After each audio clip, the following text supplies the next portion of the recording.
말씀 듣는 시간입니다. 말씀은 에스겔서 37장 1절부터 10절까지 말씀 볼까요? 에스겔서 37장 1절로 10절까지 말씀입니다. 구약성경 1209면 제가 먼저 에스겔서 37장 1절 말씀 먼저 읽겠습니다.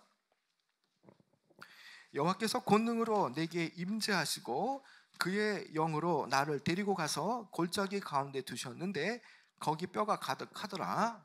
나를 그 뼈 사방으로 지나가게 하시기로 본즉 그 골짜기 지면에 뼈가 힘이 많고 아주 말랐더라. 그가 내게 이르시되 인자야 이 뼈들이 능히 살 수 있겠느냐 하시기로 내가 대답하되 주 여호와여 주께서 아시나이다. 또 내게 이르시되 너는 이 모든 뼈에게 대언하여 이르기를 너희 마른 뼈들아 여호와의 말씀을 들을지어다. 주 여호와께서 이 뼈들에게 이같이 말씀하시기를 내가 생기를 너희에게 들어가게 하리니 너희가 살아나리라. 너희 위에 힘줄을 두고 살을 입히고 가죽으로 덮고 너희 속에 생기를 넣으리니 너희가 살아나리라. 또 내가 여호와인 줄 너희가 알리라 하셨다 하라. 이에 내가 명령을 따라 대언하니 대언할 때에 소리가 나고 움직이며 이 뼈 저 뼈가 들어맞아 뼈들이 서로 연결되더라. 내가 또 보니 그 뼈에 힘줄이 생기고 살이 오르며 그 위에 가죽이 덮이나 그 속에 생기는 없더라. 또 내게 이르시되 인자야 너는 생기를 향하여 대언하라. 생기에게 대언하여 이르기를 주 여호와께서 이같이 말씀하시기를 생기야 사방에서부터 와서 이 죽음을 당한 자에게 불어서 살아나게 하라 하셨다 하라. 이에 내가 그 명대로 대언하였더니 대언하였더니 생기가 그들에게 들어가매 그들이 곧 살아나서 일어나 서는데 그렇게 큰 군대더라. 아멘. 에스겔 선지자가 하나님의 영에 이끌려서 저는 가보지 않은 그런 하나의 골짜기를 가게 되었습니다. 그 골짜기는 수많은 이 뼈들이 널브러져 있는, 말 그대로 이 뼈들이 마른 뼈들이 산재해 있는 공동묘지 같은 곳이죠. 자, 이 선지자는 이 사람들이 이미 죽은 지 오래되었다는 것을 강조하기 위해 그 보여진 바로 마른 뼈, 이 마른 뼈를 강조하고 있죠. 여러분 먼저 1절의 내용을 한번 읽어볼까요? 1절이요. 시작. 여호와께서 권능으로 내게 임재하시고 그의 영으로 나를 데리고 가서 골짜기 가운데에 두셨는데 거기에 뼈가 가득하더라. 여러분 이 골짜기에 과연 뭐가 좀 가득합니까? 네, 마른 뼈가 가득하죠. 마른 뼈가. 자, 이 마른 뼈가 가득한 골짜기에 대해서 어떤 성경학자들 또 역사학자들은 이게 어디에 지명해 있는 것인가 라고 말하지만 그것이 실제 장소였던지 아니면 이 환상 가운데 단순한 환상으로 보여졌던지 그것은 그리 중요한 게 아닙니다. 여러분 이 시체가 썩고 이 공기 중에 노출되어지면 이것이 뼈가 되어지고 앙상한 이 마른 뼈가 되어지죠. 지금 선지자는 이것을 봤다라는 겁니다. 왜 하나님께서 많은 것들을 보여줄 수 있음에도 불구하고 왜 이것을 보여줬느냐? 이것은 바로 이스라엘의 현 상황을 보여주기 위함이라는 것이죠. 자, 2절에 보면요, 이제 하나님께서 그 선지자를 통해서 에스겔을 통해서 그가 지금 보고 있는 것이 어떠한가, 정말 눈을 밝혀서 이 상태가 어떠한 상태인가를 지금 정확하게 잘 파악하라고 말씀하는데요. 여러분 2절 한번 읽어볼까요? 2절이요. 시작. 나를 그 뼈 사방으로 지나가게 하시기로 본즉 그 골짜기 지면에 뼈이 심이 많고 아주 말랐더라. 여러분 여기에 보면요, 나를 그 뼈 사방으로 지나가게 하시기로 본즉이라고 말합니다. 여러분 눈으로 봐도 됩니다. 그런데 이 하나님께서 이 뼈가 널브러진 모든 사방들 위로 지나치게 하신다라는 겁니다. 다시 말하면 이 선지자를 통해서 이 뼈 무더기를 지나가게 하실 때에 과연 이곳에 너가 밟고 있는 이 그 땅에 그 골짜기에 과연 어떠한 희미한 소망의 빛이라도 있는가를 확인해 보라는 것이죠. 그래서 이 선지자는 철저하게 그가 조사하는 마음으로 이렇게 찾아봤습니다. 그런데 이 골짜기는 말 그대로 죽은 시체들만 가득하고 마른 뼈, 이 시체도 오래되어진 해골의 잔재들만 있을 뿐이죠. 여러분, 제가 앞에서 하나님께서 왜 여러 사물들 가운데, 환상 가운데 왜 마른 뼈가 가득한 골짜기로 이 선지자를 인도해 내셨는가라고 잠깐 제가 언급했죠. 여러분, 이 마른 뼈가 이 가득하다는 의미는 과연 무엇이겠습니까? 이스라엘의 지금 어떤 상태를 말합니까? 여러분, 이것은요, 이 마른 뼈가 가득하다는 것은 이스라엘은요, 어떠한 경우에도 마른 뼈처럼 이 죽은 그 해골처럼 어디를 쳐다봐도, 어디를 가도, 어디를 봐도, 무엇을 의지해도 소망이 전혀 없다는 것을 말해주죠. 여러분, 지금 이스라엘 민족이 어떠한 역사적인 상태에 놓여 있습니까? 이미 오래전에 그들이 이스라엘이 패망하여서 바벨론의 포로로 끌려와 있죠. 여러분, 이 바벨론의 포로로 끌려와서 언제 돌아갈지 모르는 그런 정말 하염없이 어떠한 그 지대조차도 볼 수 없는 그런 처참한 상황, 바로 이 처참한 상황을 하나님은 이 마른 뼈의 골짜기를 통해서 지금 보라는 것이죠. 여러분, 실제로 이 바벨론의 포로로 끌려갈 때에 이 포로로 끌려간 것은 너무나 이 유대인들에게 정말 엄청난 충격이었습니다. 그 당시에 많은 거리 선지자들은 하나님의 성전이 우리와 함께 하시는데 결코 우리는 망할 수 없다라고 말합니다. 결코 하나님의 구원에서 우리는 떠날 수 없다고 말하면서 여전히 그 애굽을 붙잡거나 아니면 여전히 이 남유다가 패망함에도 불구하고 여전히 이 패망하지 아니라고 이 잘못된 확신을 그들이 가지고 있었던 것이죠. 그러나 그들이 주의 백성이라고 자부했던 그들이 처참하게 나라가 망하고 바벨론의 포로로 끌려갔을 때에는 그들에게 이 비극을 넘어서 엄청난 그런 충격으로 그들에게 다가왔다는 것이죠. 영적인 그 위기, 신학적인 위기를 그대로 드러냈다는 겁니다. 국가와 이 성전의 몰락은요, 하나님의 백성의 긍지를 떨어뜨렸습니다. 많은 이방인들이 그들이 포로에 끌렸을 때 너희의 하나님이 어디 있느냐, 너희들이 이렇게 성전에 하나님 계시는데 너희를 지켜주리라라고 말했는데 과연 그 하나님이 어디 있느냐라고 말하면서 그들을 조소하죠. 여러분, 이방신을 섬기는 이방 군대에 의해서 하나님의 이 백성들이 철저하게 파멸되어지고 멸망당하는 상황 속에서 그들은 어떤 생각을 했겠습니까? 포로로 끌려온 많은 유대인들은요, 그 바벨론의 화려한 문화와 그 대제국의 그 위용의 기가 눌려서 그들은 살아있지만 정말 영적으로 죽은 것처럼 보였습니다. 바벨론의 화려한 군사력, 그리고 웅장한 그런 문화, 그리고 그들이 볼 수 있는 거대한 우상과 그 신전들에 압도될 수밖에 없었다라는 것이죠. 자, 그들은 이렇게 생각했을 것입니다. 과연 이 바벨론의 신이 우리의 유일하신 하나님보다 더 위대한 것은 아닌가? 그렇다면 우리가 이 상황 속에 전혀 미래는 없는 것인가라고 그들은 생각했을지 모릅니다. 여러분, 또 에스겔 선지자 개인에게는 어떻습니까? 여러분, 조국이 망해서 그는 멀리 바벨론의 포로를 끌려왔죠. 여러분, 그 개인적인 실은 어떻습니까? 그의 꿈과 그의 모든 것들 다 산산조각 내고 말았다라는 것이죠.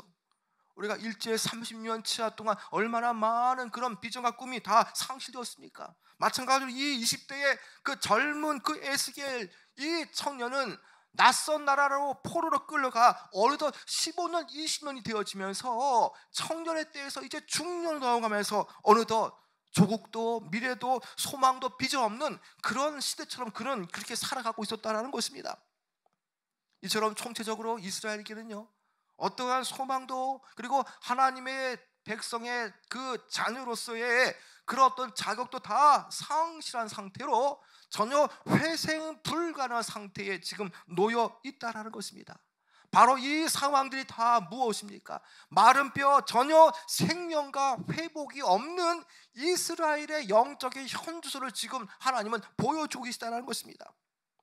여러분, 이처럼 이 마른 뼈 골짜기에 그를 데려가시고 이 상황을 보여주신 이유는 과연 무엇이겠습니까?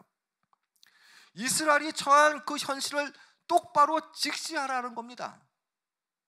여러분, 문제는요, 그 문제를 정확하게 볼 줄 알아야 됩니다. 이 문제를 통해서 내가 지금 어떤 상황에 놓여 있는가를 분명히 알아야 되죠.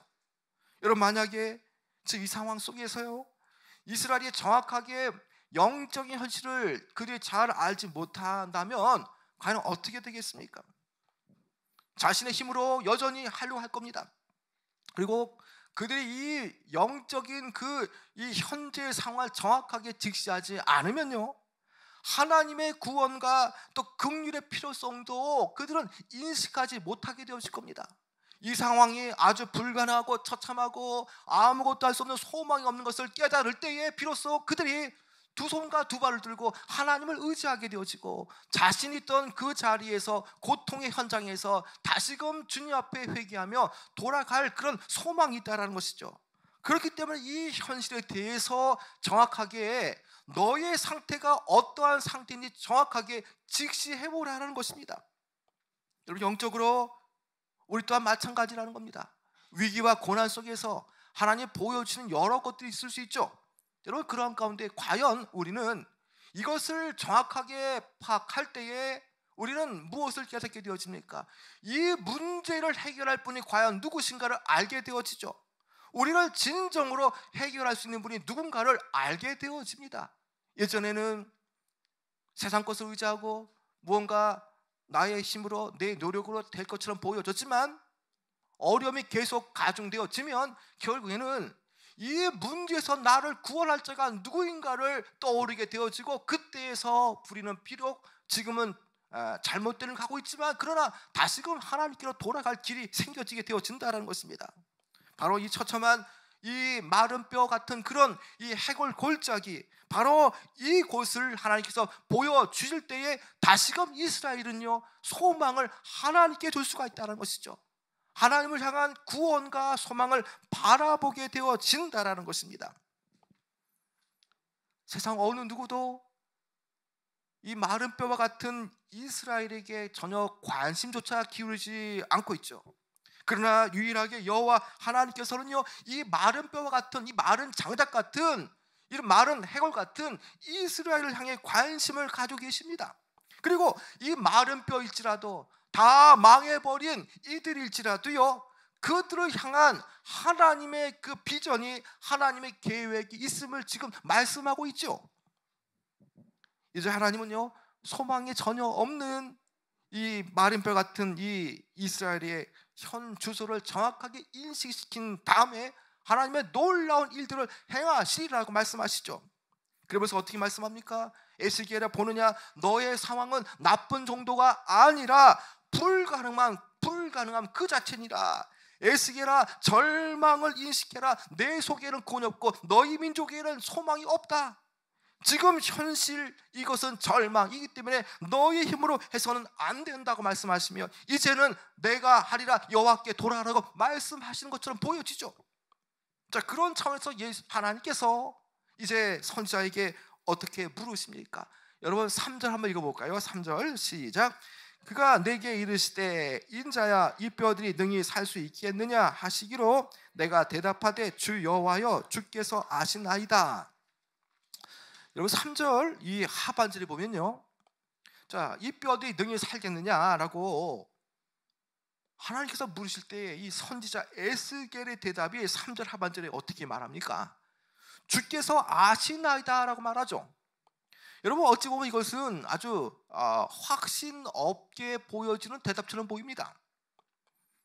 그러나 에스겔은요, 하나님의 주권적인 능력을 인정하기 때문에 즉답을 피하죠. 그러나 이 대답의 의미는 무엇입니까? 하나님께서 원하시면 마른 뼈일지라도 하나님께서 소생시킬 수 있습니다.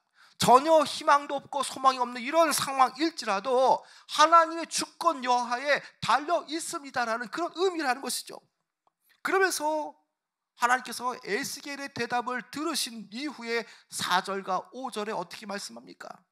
주 여호와께서 이 뼈들에게 내가 생기를 너에게 들어가게 하리니 너희가 살아나리라 라고 선포하십니다.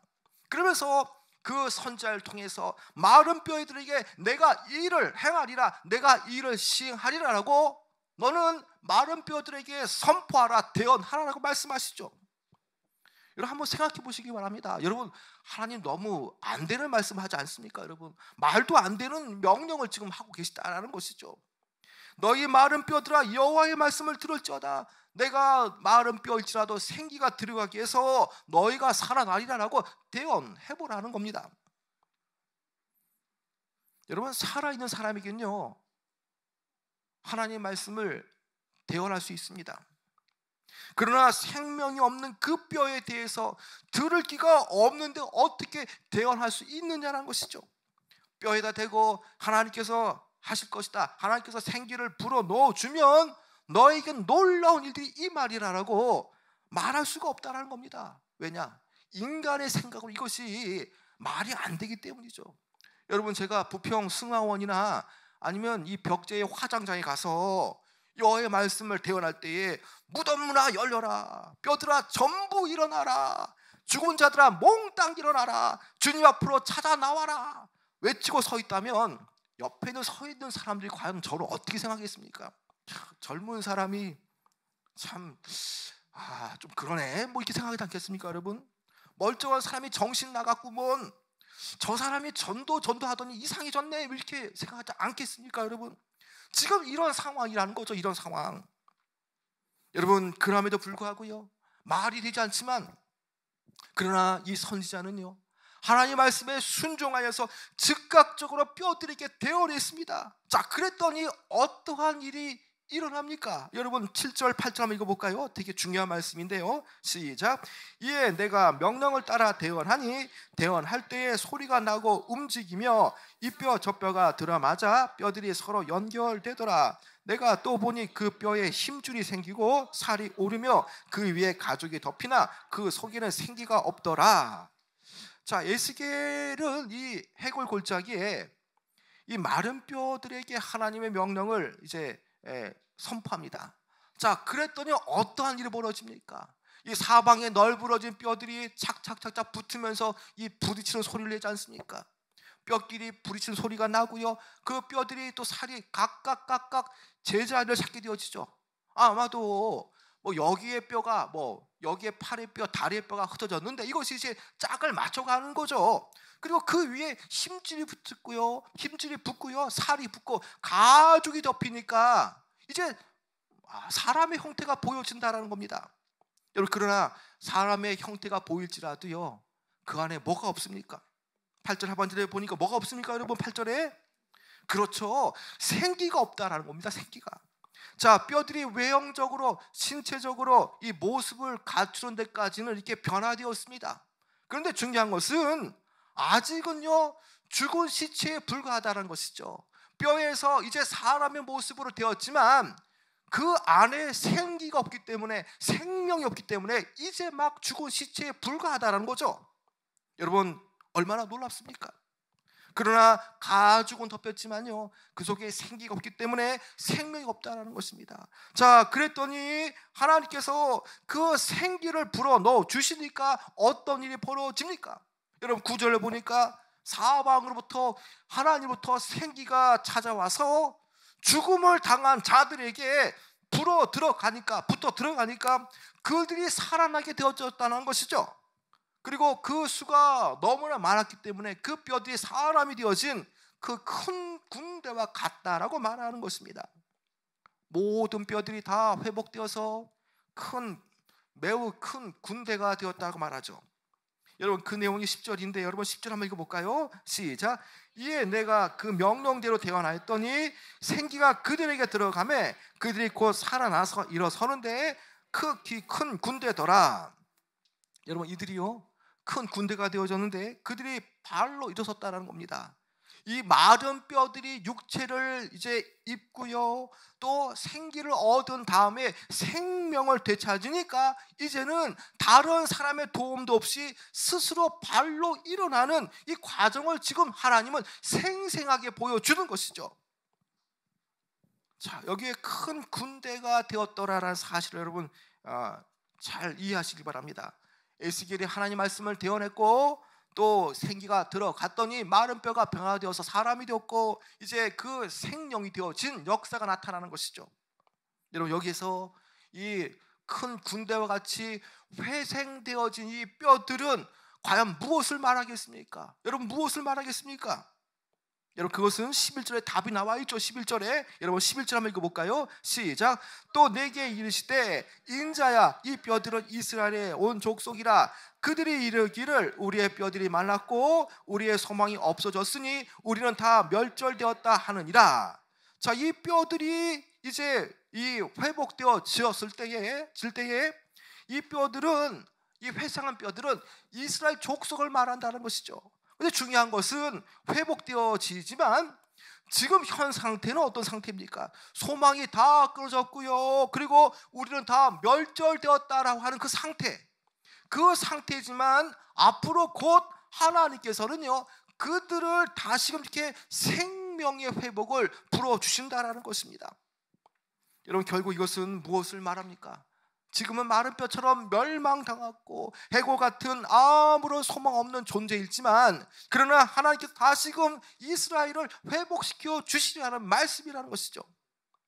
여러분, 왜 하나님께서 무엇 때문에 이 뼈들에 대해서 이렇게 군대같이 세우시는 겁니까? 여러분, 그것은 6절 하반절 말씀처럼요, 그때에야 비로소 어떻다고요? 6절 하반절에 그때에야 비로소 또 내가 여호와인 줄 너희가 알리라. 여러분, 그렇습니다.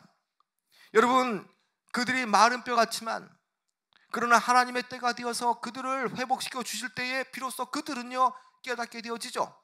하나님이 우리의 유일하신 하나님이고 그 세상의 이방신보다 더 뛰어나신 분, 그 만방의 하나님, 만주의 주가 되신 주님께서 우리를 이렇게 회복시켰구나라고 생각하면서 그때서야 비로소 하나님의 하나님이신을 그들이 알게 되어지는 것이죠.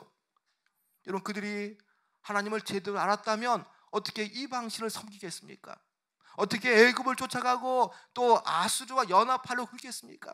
그들이 하나님을 모르기 때문입니다. 하나님을 알았다면, 제대로 하나님을 향한 지식이 있었다면 그렇게까지도 하지 않을 것이요. 자, 주님께서 이렇게 그들에게 절망 가운데에 생기를 불어 넣어주시니까 큰 군대가 되었습니다. 여러분, 오늘 저와 여러분은요, 이 말씀을 통해서 우리는 여러 가지 것들을 깨달을 수 있겠죠. 여러분, 중요한 것은요, 우리의 모습이 이처럼 마른 뼈와 같을지라도요, 어디를 쳐다봐도 어디를 봐도 소망 없는 그런 이 역력한 빛이 보일지라도요, 그러나 중요한 것은 하나님께서 생기를 불어 넣어 주시기만 하면 역사하신다는 것입니다. 목회자는 마치 선자처럼 하나님 말씀을 대언하여서 반드시 생기가 불어 넣어 들어가 너희들은 회복되리라 라는 이런 말씀을 여러분들 설교도 듣지 않습니까? 여러분, 중요한 것은 이러한 말씀을 듣고 믿을 때에 우리의 인생에 역전이 일어나는 것입니다. 우리의 그 암울한 인생, 뼈와 같은, 마른 뼈와 같은 그런 존재이고 또 소망이 눈에 보이지 않을지라도요, 주님께서 이처럼 생기를 불어넣으시고 말씀이 들어가면요, 하나님의 놀라운 역사가 그 인생 가운데 펼쳐져 회복이 나타난다는 것입니다. 여러분, 에스겔 시대의 그 하나님은요, 오늘 몇 천 년 지난 오늘 저와 여러분의 하나님이라는 것입니다. 그래서 허물어져 버린 인생, 대책 없는 인생, 대책 없이 부서져 버린 그런 절망스러운 현실일지라도요, 하나님의 말씀이 들어가면, 생기가 들어가면요, 그 말씀에 활력과 운동력과 능력이 있어서 그 사람이 살아가는 역사가 나타나고요, 그 환경과 문제도 역전될 수가 있다는 것입니다. 여러분, 우리나라가요, 언더 송유사님이 선교하러 올 때에 이 조선 땅은 말 그대로 어떠한 빛과 소망도 볼 수 없었다는 것입니다. 언더우드의 기도를 보게 되어지면요, 하나님 어디를 봐도 빛을 볼 수가 없습니다. 왜 이 사람들이 이렇게 어둠 가운데 있습니까? 아무리 기도해도 정말 불빛이 보이지 않습니다. 여러분, 언더우드가 복음을 전하기 위해서 이 조선 땅에 들어올 때 그 모습을 아주 여실하게 나타냈던 기도문이라는 거죠. 여러분, 그랬던 이 대한민국 조선 땅 어떻게 되었습니까? 여러분, 세계 경제 9위국가 된 것 아닙니까?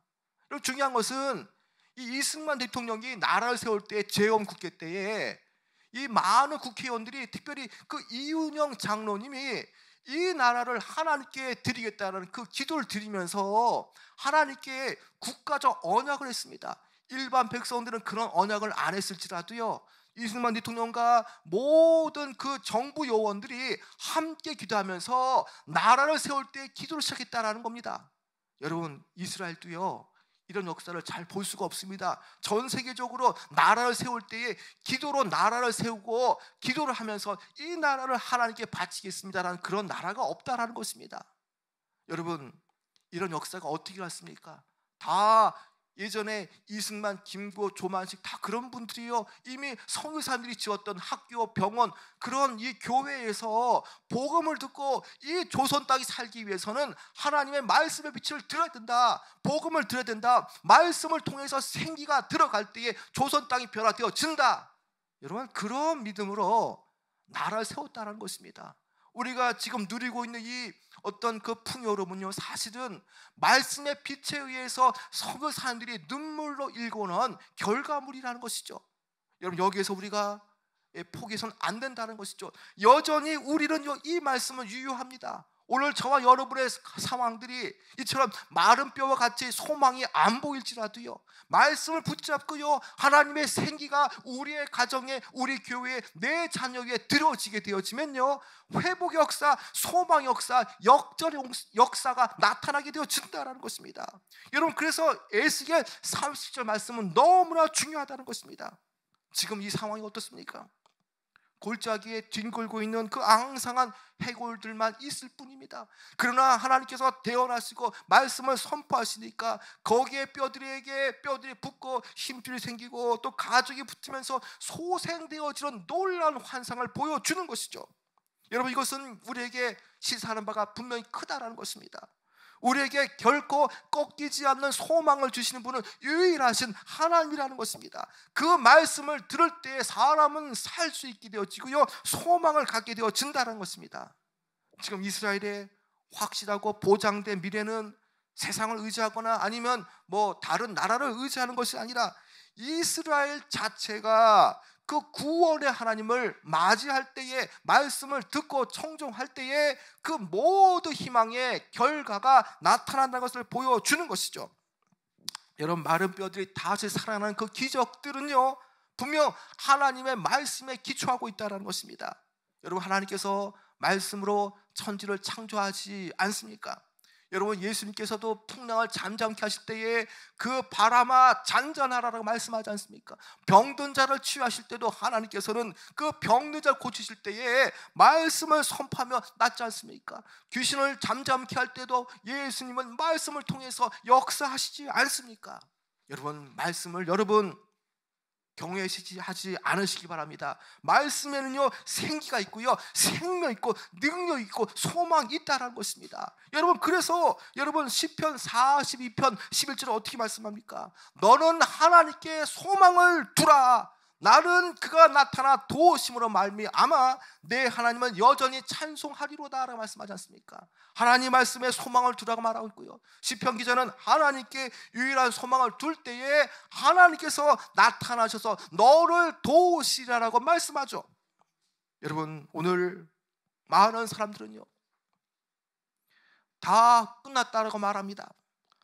이미 오래전에 다 안 되기 때문에 더 이상 거론할 조차도 없는 절망적인 상황이라고 말합니다. 여러분, 그러나 에스겔 같은 상황일지라도요, 우리의 상황이 녹록지 않을지라도요, 우리의 소망을 하나님께 두기만 하면요, 이처럼 놀라운 역사가 나타나게 되어지죠. 여러분, 지금 여러분들 현실은 과연 어떻습니까? 여러분의 가정, 여러분의 자녀들은 과연 어떻습니까?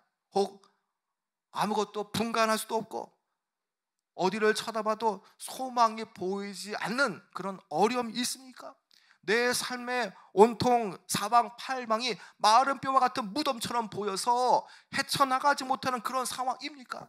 여러분, 그렇다면 다시금 돌아와야 됩니다. 말씀으로 돌아와야 되고요, 하나님께 돌아오고, 또 세상은 다 끝났다 할지라도 결코 하나님은 끝나지 않았다라고 말씀하는 것이죠. 여러분, 다 끝났다라고 말할 때에 여러분, 그 절대 절망의 이 타이밍은요, 그때 비로소 하나님은 일하실 때라는 것입니다. 우리가 낮아지고 우리가 높아진 상태에서 하나님은 정말 우리와 함께 하시지만, 우리가 교만하기 때문에 하나님을 미처 찾지 못하지만 비로소 높아진 자리에서, 우리가 낮아지는 자리로 추락할 때에 비로소 하나님은 우리와 함께 하신다는 것이죠. 그때에 그 낮은 자의 마음을 가질 때에 하나님을 찾게 되어지는 것이 바로 우리의 그 성정이라는 것입니다. 여러분, 하나님께 소망을 두시기 바랍니다. 아직 끝난 것이 아닙니다. 끝났다고 말하지만 아직 끝난 게 아닙니다. 왜 그렇습니까? 하나님 그것을 인정하지 않기 때문이죠. 하나님께서 그것이 아니라고 말하기 때문이라는 것입니다. 그래서 말씀을 통해서 하나님은 내게 약속을 주시길 원하고, 그 약속을 통해서 적극적으로 임하셔서 우리의 모든 문제를 다 해결하시고 시행하시리라 말씀하는 것입니다. 여러분, 예레미야서 29장 11절에 어떻게 예레미야 선지자가 하나님을 인식합니까? 예레미야 29장 21절 말씀 보면요, 여호와의 말씀이니라. 너희를 향한 나의 생각을 아나니 평안이요 재앙이 아니니라. 너희에게 미래와 이 희망을 주는 것이니라. 여러분, 하나님은, 하나님의 생각을 가장 잘 아시는 분은 하나님 자신 아니십니까? 그런데 하나님께서 이 예레미야 선지자, 비슷한 시대에 고통받고 있던 이 에스겔 선지자와 비슷한 시대에 하나님께서 말하는 부분이 뭡니까? 너희를 향한 나의 생각을 내가 아는데 평안이고 재앙이 아니라는 것입니다. 그리고 너희에게 미래와 희망을 주는 것이라는 것이죠. 여러분, 마귀는요, 사단은요, 우리를 고통을 주고 우리의 생명을 뺏어 가려고 합니다. 그러나 여러분, 우리가 영적으로 눌리고 우겨쌈을 당할지라도요, 하나님의 생각 분명히 우리가 알면요, 소망이 열리는 것입니다. 하나님의 생각은요, 재앙을 주는 분이 아니라 평안을 주시는 분이시고요, 그리고 오늘 저와 여러분에게 미래와 소망을 가져다 주는 분이라는 것입니다. 아무리 잘 살아도요, 아무리 천연자원 부존자원이 많아도요, 그 민족이 하나님을 찾지 않으면 희망 없습니다. 그러나 어렵고 척박하고 아무런 소망 없어도요, 하나님을 찾는 민족은요, 그 민족이 반드시 미래와 희망을 주시는 분이라는 것입니다. 그래서 오늘 우리는 이 말씀을 들어야 하는 것이죠. 여러분, 하나님은요, 이처럼 우리에게 소망을 가져다 주시는 분이라는 것입니다. 여러분, 우리의 상황이 마른 뼈 같은 그런 상황일지라도요, 우리에게는요, 분명한 것은 마치 이 뼈 하나하나가 맞춰가는 것처럼 지금은 힘들고 이해되지 않지만, 그러나 끝까지 하나님을 앙망하고 주의 말씀을 듣게 되어지면요, 우리의 인생의 조각들이 마치 퍼즐처럼 맞춰가고요, 이것이 들러붙기 시작합니다. 그러면서 이것이 내 상황 속에서 어떻게 수습할지 모르는 그런 이 상황이지만, 하나님께서 이것을 맞춰가는 과정 속에서 아주 기가 막히게 역사하시고 회복시켜 주신다는 것입니다. 여러분, 그때서야 우리는요, 알게 되어지죠. 아, 그렇구나. 주님은 내게 재앙을 주시는 분이 아니라 내게 평안을 주시고 또 영원한 미래와 희망을 주시는 분이시구나라는 것을 알게 되어집니다. 여러분, 힘들 때일수록 우리의 소망 되신 주님을 붙잡으시기 바랍니다. 매일매일 말씀을 청종하시기 바랍니다. 여러분을 향한 도움의 손길과 피난처를 예비해 주시고 준비해 주신 그 하나님의 은혜가 분명히 있다는 것입니다. 그래서 말씀을 듣고 배울 이유가 무엇입니까? 하나님의 그 뜻을 깨닫게 하기 위함이라는 것이죠. 마치 이 돌짝밭에 떨어진 그런 이 씨앗들, 아니면 가시떨기에 떨어진 그런 씨앗들이 자라지 못하는 이유가 무엇입니까? 그 마귀와 같은 그 새가 이 길가에 떨어진 씨앗을 먹고, 또 가시떨기라는 그런 세상 염려와 또 걱정, 근심이 그런 마귀가 주는 마음을 통해서 두려움 가운데에 하나님을 잊어버리게 만든다는 것이죠. 그렇게 되어지니까 30배, 60배, 100배의 열매를 맺지 못한다는 것입니다. 하나님을 기억하고 하나님 말씀을 청종하고 그 말씀을 내 마음판에 새겨지게 되어지면 우리는 분명히 30배, 60배, 100배의 회복 역사가 나타나게 되어지는 것입니다.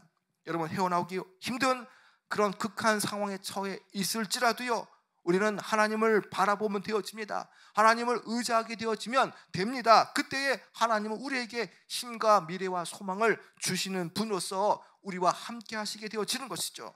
여러분, 이 사실을 믿으시기 바랍니다.